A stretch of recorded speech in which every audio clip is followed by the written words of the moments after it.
आहे अमरावतीमधून। अतिक्रमण विरोधी कारवाईच्या नावाखाली महापालिका त्रास देत असल्याचा आरोप करून अमरावतीत फेरीवाल्यांनी मोर्चा काढला। रवी राणांच्या पक्षातर्फे हा मोर्चा काढण्यात आला। हातात प्लास्टिकच्या बंदुका घेऊन हे मोर्चेकरी जिल्हाधिकारी कार्यालयावर निघालेत। आम्हाला एकतर दहशतवादी बनवा नाही तर व्यवसाय करू द्या अशी भूमिका या फेरीवाल्यांनी घेतली आहे।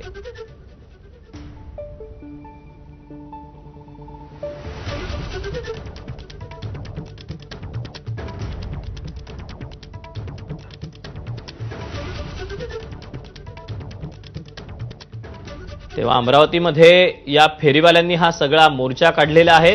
काही यांच्या प्रमुख मागण्या देखील आहेत आणि अमरावतीमध्ये रवी राणा यांचा जो पक्ष आहे स्वाभिमान, याच स्वाभिमानच्या कार्यकर्त्यांनी आणि काही इथल्या फेरीवाल्यांनी हा मोर्चा काढलेला आहे। जिल्हाधिकारी कार्यालयावर जाऊन हा मोर्चा धडकणार आहे।